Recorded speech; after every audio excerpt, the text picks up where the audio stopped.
minasyaitonirrajim. Bismillahirrahmanirrahim. Assalamualaikum warahmatullahi wabarakatuh. Saya Desi Andriani, mahasiswa Prodi kelas alih jenjang Prodi S1 Keperawatan Stikes Yarsi Pontianak. Hari ini saya akan membuat video tutorial tata cara tayamum. Namun sebelum saya mentutorialkan tata cara tayamum, ada beberapa hal yang harus kita ketahui bersama tentang apa itu tayamum, dasar hukumnya, dan hal apa saja yang memperbolehkan kita menggantikan wudhu dengan tayamum. Baru kemudian kita bersama-sama mempelajari tata cara tayamum. Tayamum menurut syariat berarti mengusapkan debu yang menempel di tempat yang bersih dan suci ke wajah dan kedua tangan dengan niat melakukan ibadah sholat atau ibadah lainnya. Dasar hukumnya ialah sebagaimana dalam Quran Surah Al-Maidah ayat 6 dan Quran Surah An-Nisa ayat ke-43 yang artinya A'udzubillahi minasyaitonirrajim, Bismillahirrahmanirrahim. Kemudian kalian tidak mendapatkan air, maka bertayamumlah dengan debu yang baik dan suci. Usaplah wajah dan tangan kalian. Nah, hal ini ada beberapa hal yang menjadi penyebab diperbolehkannya tayamum. Yang pertama, tayamum diperbolehkan sebagai pengganti wudhu apabila kita tidak menemukan air.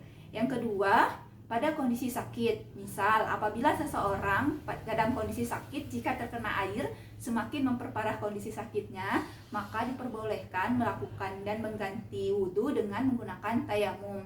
Yang ketiga, karena ketidakmampuan seseorang untuk bergerak atau menjangkau daerah tempat untuk menemukan daerah tempat air, kemudian tidak ada orang yang membawakan air kepadanya atau pada orang-orang yang dalam keadaan bermusyafir. Nah, adapun tata cara tayamum antara lain yang harus kita persiapkan ialah debu yang menempel, yang suci lagi mensucikan. Nah, misalnya pada saat kita dalam perjalanan, misalnya di pesawat, atau misalnya kita sedang berada di rumah sakit, kita bisa menggunakan misalnya pada dinding pesawat, misalnya di daerah di sebelah-sebelah jendela pesawat, atau di meja makan yang ada di pesawat, atau misalnya di kursi depan kita kan ada kursi penumpang lain pesawat misalnya, atau jika di rumah sakit misalnya pada dinding rumah sakit misalnya, yang kita yakini debu tersebut merupakan debu yang bersih lagi suci. Sekarang saya akan melakukan tutorial tata cara tayamum. Yang pertama yaitu membaca ta'awuz dan bismillah. A'udzubillahi minasyaitonirrajim, Bismillahirrahmanirrahim. Kemudian yang kedua, berniat dalam hati untuk melakukan tayamum sebagai pengganti wudhu. Kemudian yang ketiga yaitu yang pertama kita lakukan yaitu menempelkan kedua tangan kita pada dinding tadi yang dimana kita yakini terdapat debu yang suci lagi bersih yang menempel pada dinding tersebut. Yang pertama yaitu seperti ini. Setelah kita baca bismillah dan berniat tadi, kita tempelkan kedua tangan kita dengan satu kali tepukan gitu ya, tempelan. Kemudian setelah itu kita bisa melakukannya dengan ini yang versi yang pertama yaitu langsung menempelkan debu tadi yang sudah kita dapatkan di dinding yang tadi, kemudian kepada wajah kita, lalu kita usapkan seperti ini. Atau ada versi yang kedua yaitu dengan cara meniupnya, misalnya seperti ini, kita tempelkan, kita tepukkan, kemudian kita tiup seperti ini, kemudian baru kita lakukan mengusap di wajah gitu ya dengan rata.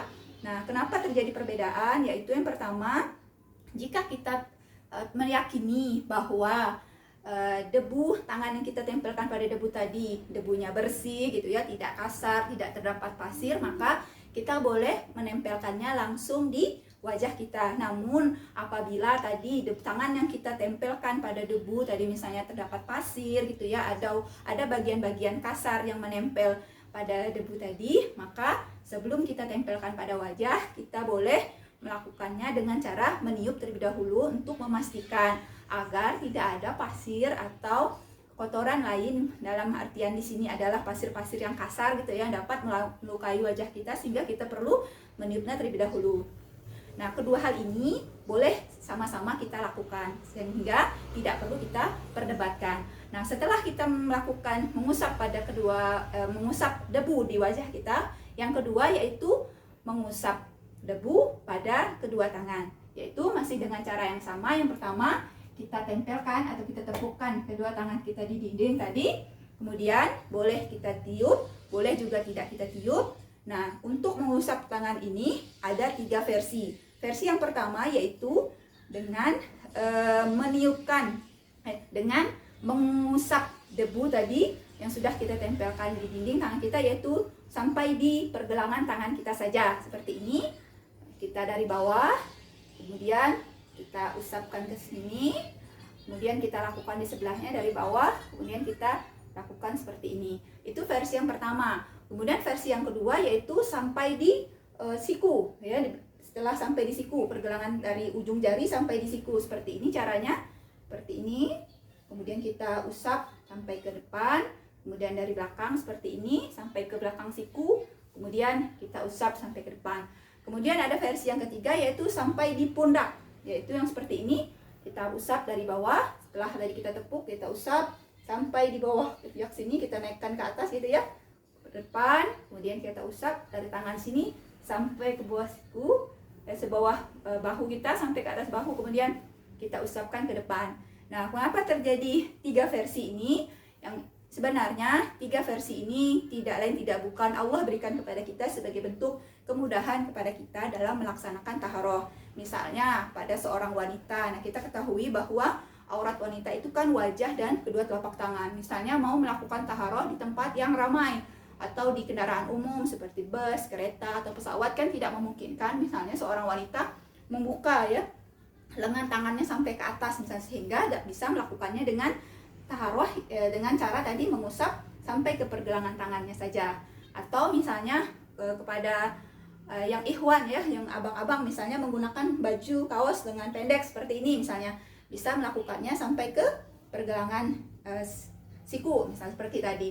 Atau misalnya kepada para ikhwan yang misalnya menggunakan baju koko misalnya, nah bisa sampai lengan panjang gitu ya, bisa melakukannya sampai di pergelangan tangannya saja. Nah, silahkan kepada kita semua untuk memilih yang mana yang menurut kita menyesuaikan dengan keadaan kita pada saat kita akan melakukan taharoh. Terakhir, kemudian setelah kita lakukan tadi mengusap wajah dan kedua tangan kita dengan debu yang suci gitu ya, yang menempel, yang suci dan bersih.